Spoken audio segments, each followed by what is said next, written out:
là nhìn anh này anh kia.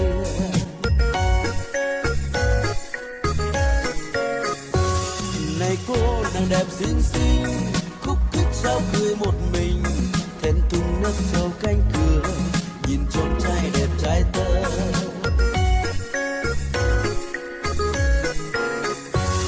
Này anh hy vọng em chưa có chồng, điệu cười em đó, cái duyên em đó, mong được bên anh. Ôi thích quá, ôi thương quá, ôi yêu quá. Cái bụng không dám nói ra, đôi ta không dám đối mặt, hay gọi già làng bắt câu, dắt nhau cầu xin rằng ơi, cái duyên sẽ về với tôi, cái duyên sẽ về với tôi, về với tôi, về với tôi, về với tôi.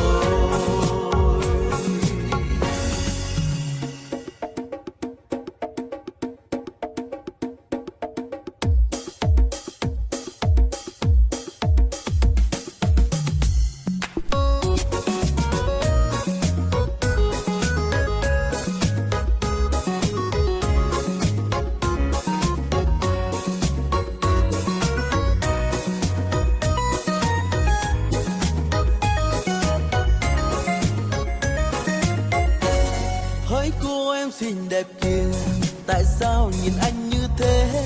Em đang nhìn ai hay là nhìn anh này anh kia?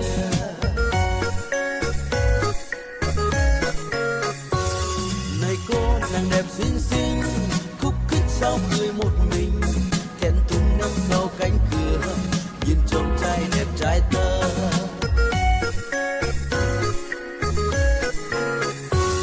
Này anh hy vọng em chưa có chồng, điệu cười em đó, cái duyên em đó, mong được bên anh. Ôi thích quá, ôi thương quá, ôi yêu quá. Cái bụng không dám nói ra, đôi ta không dám đối mặt, hãy gọi già làng bắt câu, dắt nhau cầu xin rằng ơi, cái duyên sẽ về với tôi, cái duyên sẽ về với tôi, về với tôi, về với tôi, về với tôi. Này anh hy vọng em chưa có chồng, điệu cười em đó, cái duyên em đó, mong được bên anh. Ôi thích quá, ôi thương quá, ôi yêu quá.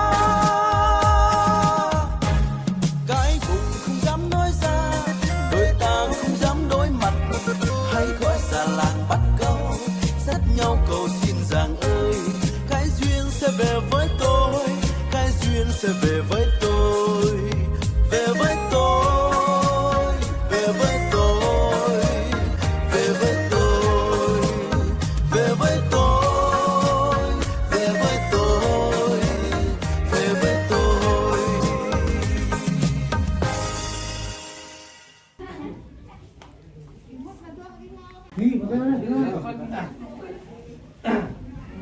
Tunggal di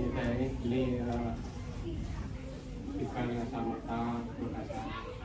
Jadi kalau pakai tahu, yang tahu ta bisa maju deh. Itu yang mana? Kalau pakai harga atau pakai kayu. Dan ya atau adalah penyuplai dan menjadi bukan berfitnah, berkata uang, berbakar, berubah, melakukan pada Yesus. Kemudian ini kalau pamannya tinggi, tôi ra tầm yêu thì tao về nhà cảm thấy là tao ra thì nhà cả yêu nhà cả tao nhớ và yêu đi thì ngày hoa kết tao rất nhiều mò cái công việc là cả là cho việc có yêu đi. Này đi rồi người tôi là vậy thì rồi mới đi về khách và những người từng học sau Càng nào thôi chứ. Rồi này.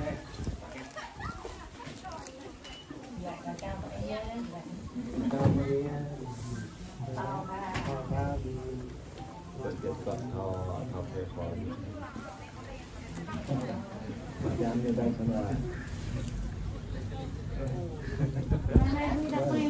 Untuk beres, damai tadi.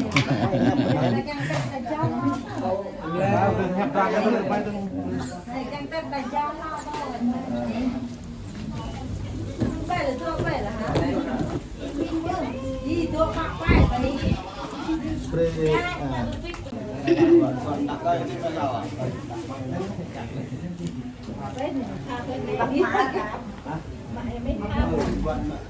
Đi pha tới nhà họ.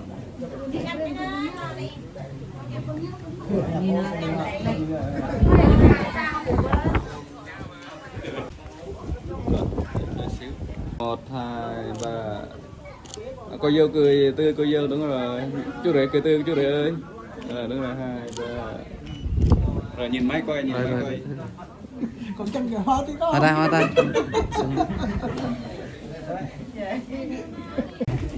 Máy nè, nè.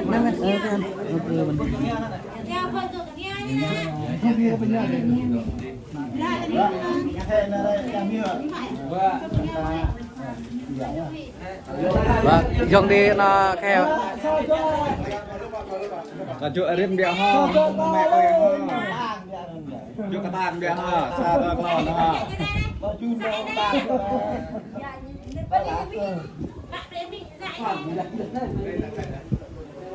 Cho bên anh đi luôn, bên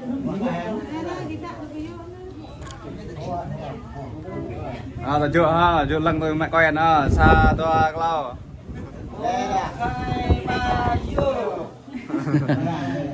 Cả Arin ẩn tao không biết tiếng ha. 1, 2, 3 vô ha, xa toa lâu. 1, 2, 3. Nhớ. Thôi mà a kìa.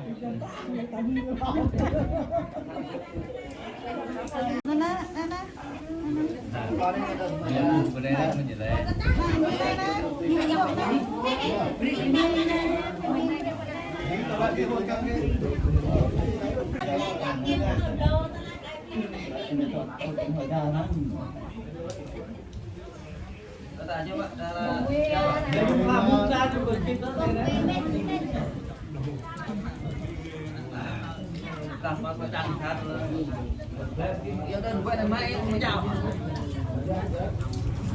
Đang bên tụi quay à? anh nó biết bóp.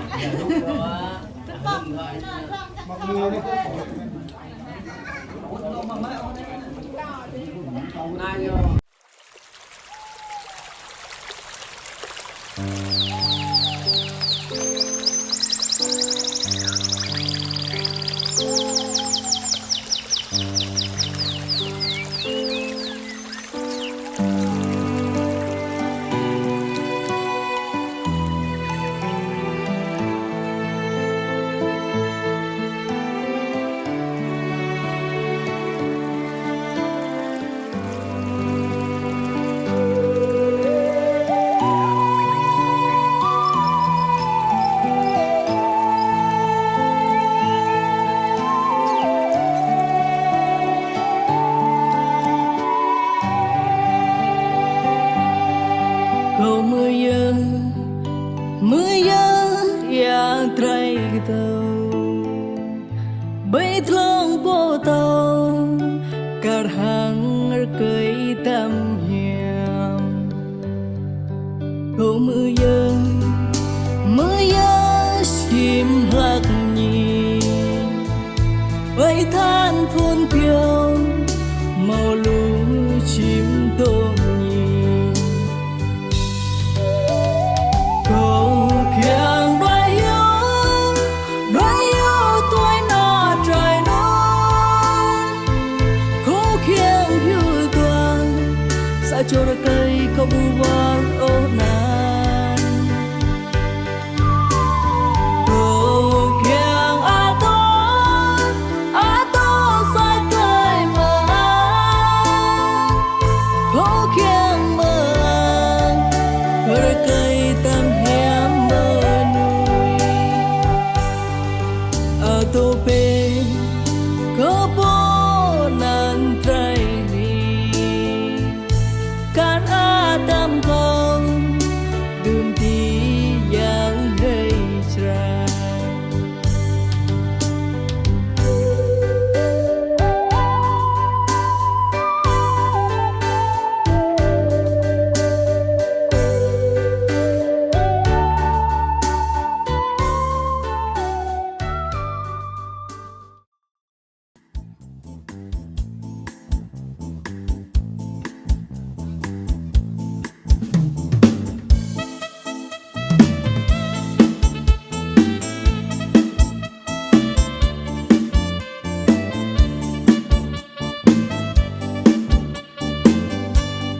muôn muôn người yêu Chúa hãy hát tôn vinh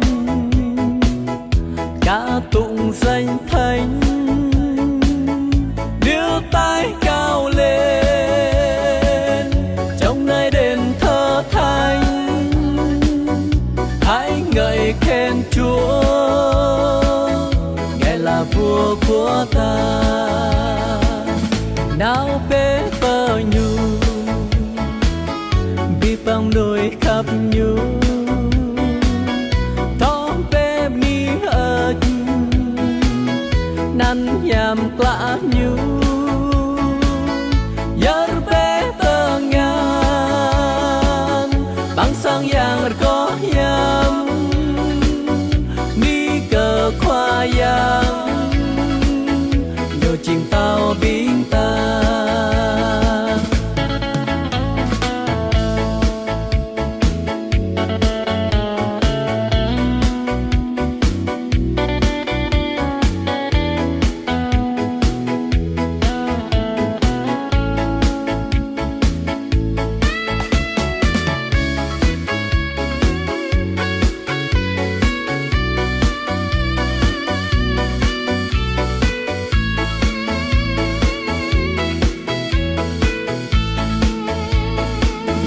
Hãy đến với Ngài muôn muôn người yêu Chúa, hãy hát tôn vinh ca tụng danh Thánh, đưa tay cao lên trong nơi đền thờ thánh, hãy ngợi khen Chúa, Ngài là vua của ta. Nào bế bờ nhu bi băng đôi khắp nhu đó bế bi ớt năn nhàm lạ nhu yar bế tơ ngàn ang sang yang có yam ni cờ khoa yang nhiều chim tao biến ta.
Dạ vâng, kính thưa toàn thể quý vị khách quý, quý anh chị và các bạn thân mến, và như vậy là chúng ta vừa đến với những giai điệu âm nhạc và những bản hòa tấu đầu tiên đến từ anh em ban nhạc các quân nguyên của chúng tôi đang được dành đến và cùng chào đón sự hiện diện, sự có mặt đông đủ của tất cả quý vị khách quý, quý ông bà, anh chị, cô, dì, chú bác cùng trở về với khuôn viên của gia đình họ nhà gái của chúng tôi trong buổi trưa ngày hôm nay để chúng ta cùng đến tham dự chương trình mời lễ thành hôn mừng hạnh phúc trăm năm cho chú rể Lương Văn Khiên sánh chuyên cùng cô dâu Siêu Hở Hương. Và tất cả đã sẵn sàng với một ngày đặc biệt, đó chính là chúc mừng cho buổi lễ thành hôn mừng hạnh phúc trăm năm cho cô dâu và chú rể trong buổi trưa ngày hôm nay. Và những lời nói đầu tiên cho phép những người thực hiện chương trình chúng tôi xin được thay lời cho trung tâm tổ chức thực hiện Bếp Việt cùng với anh em ban nhạc và Quỳnh Nguyên và hai bên gia đình cô dâu chú rể xin được gửi tới tất cả quý vị khách quý nhân dịp đầu xuân năm mới, xin gửi tới quý vị.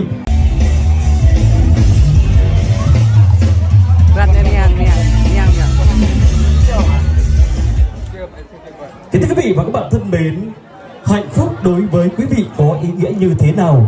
Chắc chắn câu trả lời đã nằm sẵn ở trong trái tim của quý vị ngày hôm nay, phải không quý vị?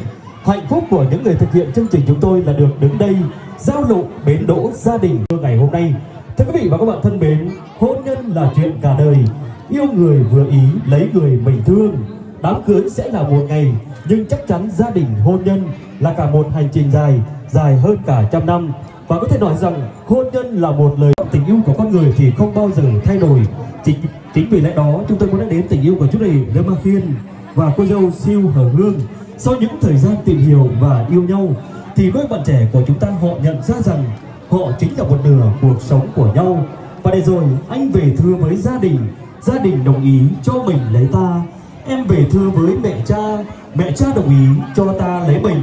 Và ngay khoảnh khắc này đây, để quý vị không phải chờ đợi lâu hơn nữa, chúng ta hãy cùng hướng về phía cánh cửa của đại lễ phòng. Khi mà ở đó có hạnh phúc để ra mắt đến tất cả quý vị khách quý trong buổi trưa ngày hôm nay.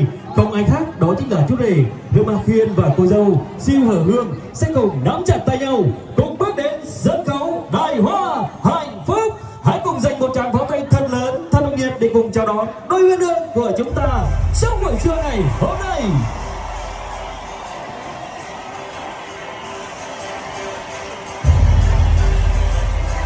Thưa quý vị và các bạn thân mến, có thể nói rằng chắc triệu hạt mưa rơi, không hạt nào rơi nhầm chỗ. Những người ta từng gặp, không người nào là ngẫu nhiên. Mỗi chúng ta trong cuộc đời này gặp được nhau và đến với nhau bởi một chữ duyên. Chữ duyên đã đưa chúng ta đến những nơi cần phải đến, gặp những người phải gặp và yêu thương những người phải yêu thương. Ngày hôm nay quý vị và các bạn trong hội nhà gái của chúng tôi để chúng ta cùng đến tham dự chương trình ngày hạnh phúc của đôi uyên ương của chúng ta suốt buổi trưa ngày hôm nay.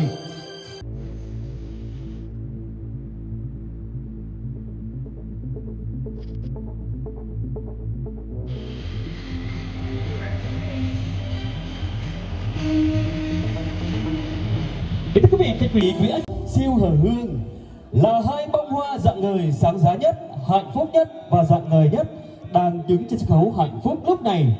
Nhờ khi nào mà đôi bạn trẻ họ gặp nhau, họ yêu nhau bằng ánh mắt, nhờ là niềm hạnh phúc lớn lao nhất trong cuộc đời của mỗi con người chúng ta, phải không quý vị? Là món quà quý giá mà tạo hóa đã ban tặng cho con người chúng ta. Tình yêu nó làm cho chúng ta xích lại gần nhau, đôi tâm hồn có chung sự đồng cảm và hai chân nhất.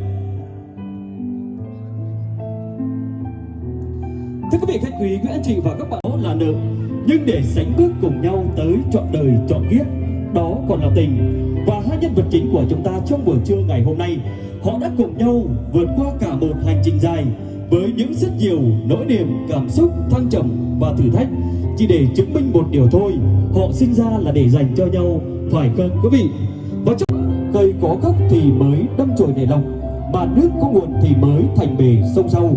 Và cũng với điều tuyệt vời này đây, cho phép những người thực hiện chương trình chúng tôi xin được long trọng giới thiệu và kính mời lên sân khấu chủ hôn hai bên gia đình. Về phía gia đình họ nhà gái xin được trân trọng giới thiệu và kính mời lên sân khấu có ông bà Rama Than và bà Siêu Hờ Hép, là bố mẹ kính yêu của cô dâu, có địa chỉ tại thôn Tung Mo Bê, xã Ea Hà Rú, Gia Lai, sẽ cùng trở về với sân khấu hạnh phúc và đứng bên cạnh cô dâu xinh đẹp ngày hôm nay để cùng ra mắt đến tất cả quý vị khách quý. Trân trọng kính mời ông bà và kính mời lên sân khấu có ông bà Siêu Khít và bà Rama Linh, là bố mẹ kính yêu của chú rể, sẽ cùng trở về với sân khấu hạnh phúc và cùng ra mắt đến con viên này họ toàn thể quý vị khách quý trong buổi trưa ngày hôm nay. Xin được trân trọng kính mời.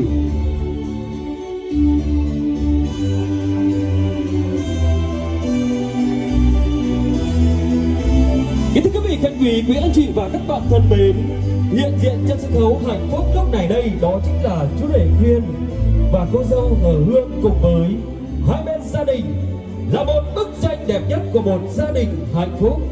Nhà gái hân hoan mừng rể quý, nhà trai vui mừng đón dâu hiền.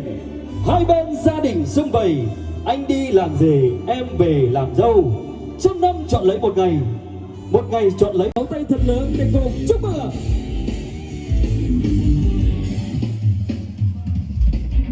Đập một việc lời hấp, công ty play, biết bằng dụt dầu mệt đồng dòng tề ta, nhận được lời buông, rất ác phải sang nọ bình cơ mì mừng hay cái này. Thưa quý vị và các bạn thân mến, bằng tất cả niềm tự hào và sự hạnh phúc lớn lao, gia đình được đón nhận được tình cảm yêu thương của tất cả. Với những lời phát biểu từ gia đình nhà gái của chúng tôi, sẽ có đôi lời cảm ơn tri ân đến tất cả quý vị khách quý. Chúng ta đã cùng bớt chút thời gian và ngọc của mình cùng chung vui với gia đình, và chúng ta sẽ cùng đến với những lời phát biểu từ bố của cô dâu. Sẽ có đôi lời phát biểu cùng tri ân đến tất cả vị khách quý trong buổi trưa hôm nay. Xin được trân trọng kính mời chú. Trung lo có bên gọi thế bên cái tivi mình mong lên thế phải tài chế là đồng bên cái bên cái đạn nặng về mình tệ trong tổng đó thì nguyên viết sau đó có mấy bằng thế này nhé kinh mưa tất cả ba con mạng nhé bằng con này làm từng chắc giúp thân thơ mình rồi có chúc toàn chua tăng chị phạm mạo hoa mà ta trốn tông tay nhằm tông tay về chân để cô phụ có tí vang đất nông đồng tề cô phụ ở lúc bên này ta ra bước đẹp lời nhập này ở bên đi về tí vang dùng dầu mệt nông đồng tề. Thưa quý vị và các bạn thân mến, và đó chính là những lời phát biểu từ gia đình nhà gái của chúng tôi. Đó chính là bố kính yêu của cô dâu đã có những đôi lời phát biểu tri ân cảm ơn chân thành sâu sắc nhất đến tất cả quý vị khách quý. Chúng ta đã cùng bớt chút thời gian và ngọc của mình cùng trở về với khuôn viên gia đình hạnh phúc và chúng ta cùng đến tham dự chương trình ngày đặc biệt của đôi bên đường của chúng ta. Và thưa quý vị và các bạn thân mến, và lúc này chúng ta sẽ cùng hướng lên sân khấu và để cho tất cả những nghi thức trong ngày hạnh phúc của đôi bên đường. Và lúc này xin mời cô dâu và chú rể sẽ cùng nhận lấy những ly nước ngọt, những ly rượu hiếu hạnh phúc của hai bạn để cùng dâng lên của cô dâu.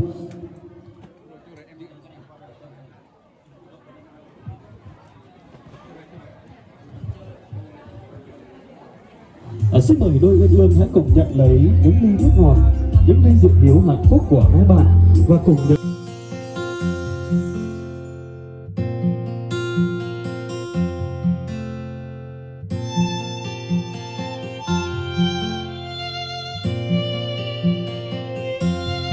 người yêu ơi, anh biết trái tim anh thuộc em, nguyện trần cả trái tim yêu em suốt đời, nguyện cho tình yêu ta luôn đẹp ý chang mãi thôi. Người yêu ơi, em biết trái tim em cần anh, dù cho bao cách xa gian nan bao ngày, lòng em nguyện yêu anh chẳng hề đổi thay từ đây. Một chặng đường sẽ không như mơ, không như thiên đường, đừng cạnh Chúa sóng gió sẽ vượt qua. Một chặng đường sẽ không cô đơn, không thấy lo buồn, bởi vì Chúa luôn bên cạnh ta, người yêu ơi.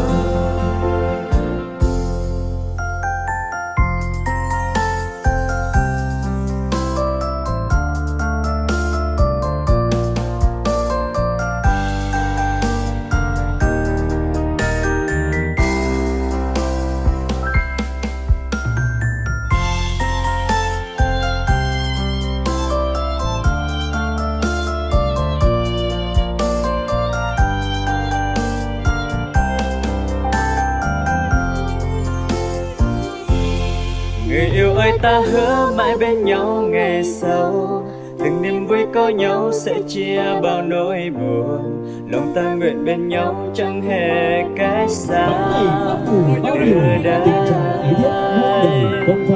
Và giờ đây ta đứng trên ngôi cha toàn năng, cầu xin Chúa dắt đỡ chăm lo mỗi ngày, lòng ta nguyện khởi nước nơi cha tình yêu từng bước đi.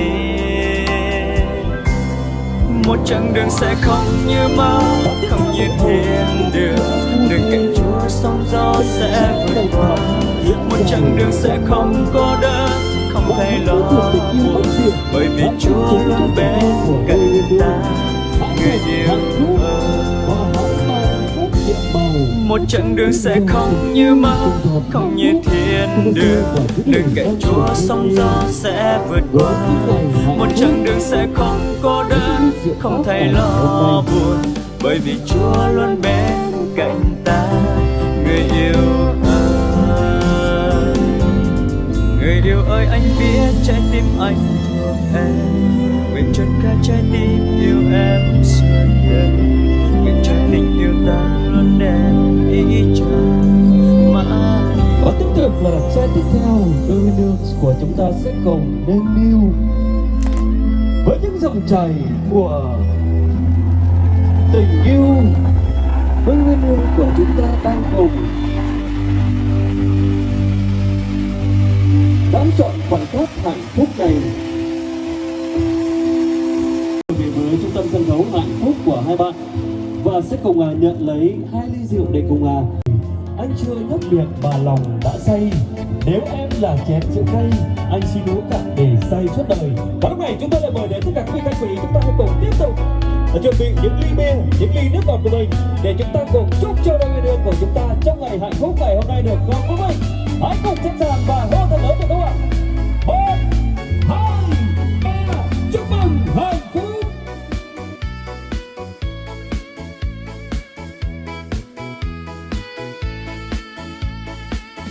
Hãy đến với ngày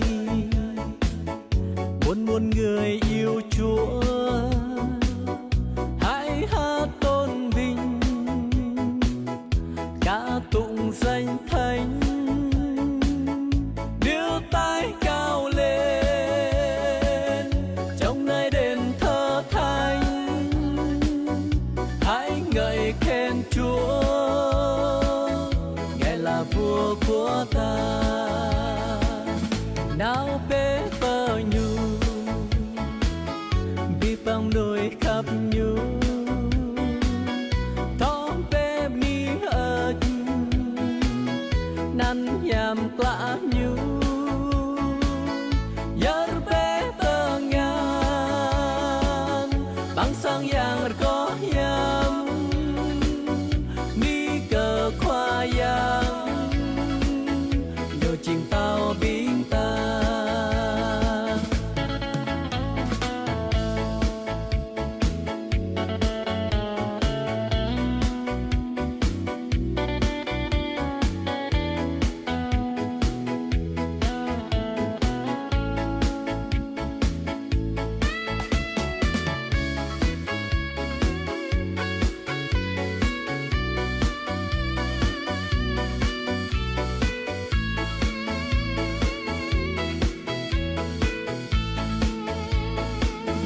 Hãy đến với ngày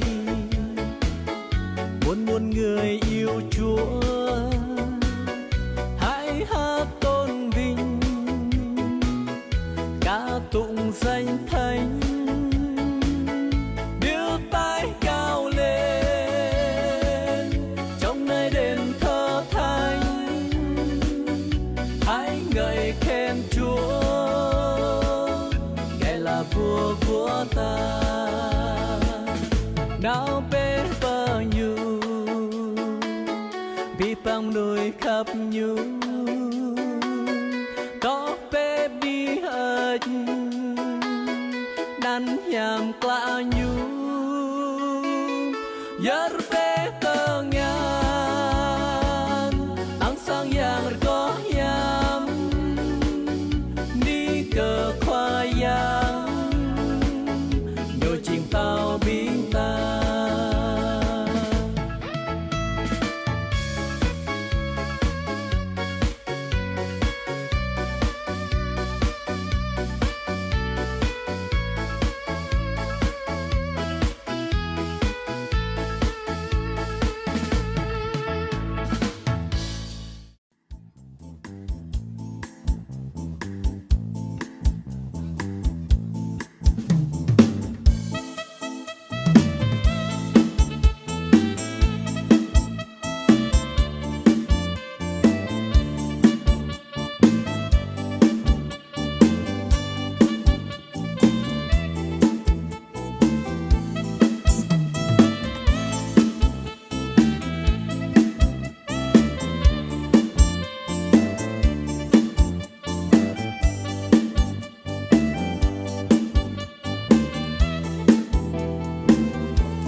lời chúc yêu thương cho gia đình, chúc cho cô dâu và chú rể. Cảm ơn tình cảm yêu thương của tất cả quý vị thân quý. Chúng ta đã cùng luôn luôn tin tưởng, trung tâm tổ chức muốn nói. Kính thưa quý vị và các bạn thân mến, âm nhạc là một món ăn tinh thần không thể thiếu trong cuộc sống của chúng ta, phải không quý vị? Và trong ngày đặc biệt hạnh phúc của cô dâu và chú rể ngày hôm nay, ta cùng chúc cho đôi uyên ương của chúng ta trong buổi trưa ngày hôm nay. Để cùng mở đầu trong chương trình ngày hôm nay, cho phép những người thực hiện chương trình chúng tôi sẽ được gửi tới tất cả quý vị với một cả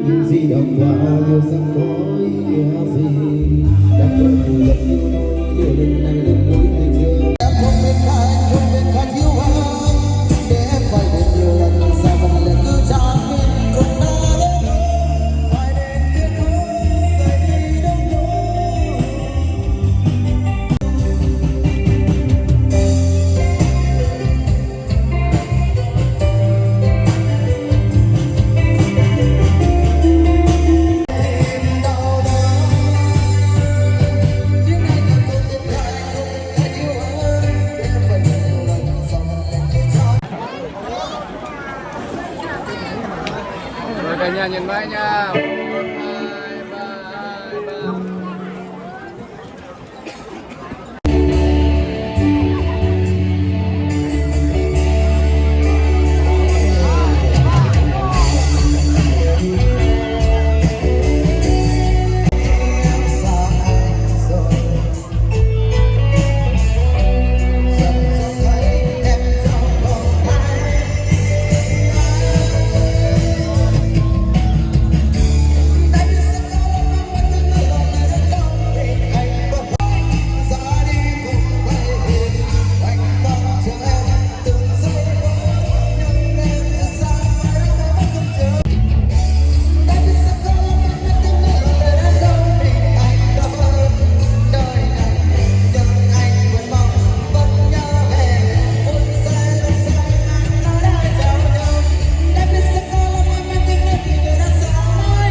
Xin được cảm ơn rất là nhiều món quà âm nhạc đến từ bạn. Thưa quý vị và các bạn thân mến, và lúc này đây chúng tôi đã đón nhận được hơn 20 bài hát. Vì thế, trong ngày hạnh phúc của cô dâu và chú rể, tất cả chúng ta đều được đồng hành cùng với những lời chúc yêu thương với những ca khúc của mình. Thì chúng ta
Lần mai chúc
danh sách thứ tự mà quý vị đã đăng ký của chúng tôi.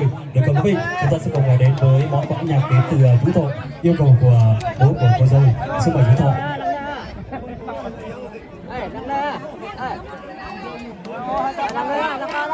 Xin cảm ơn chú Thọ.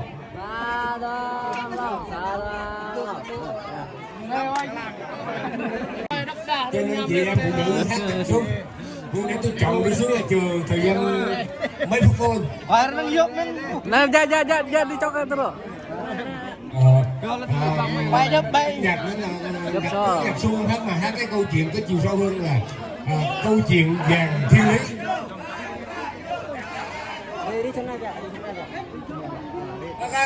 Chắc là có tay à. Phải nói là cùng xin phép con biết bà con cô bác anh chị em có thọ giờ phút này để cho cháu tương lai hạnh phúc sức khỏe. Hey, giơ tay. Hãy subscribe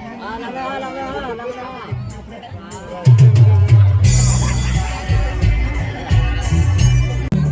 Gõ để không bỏ lỡ những video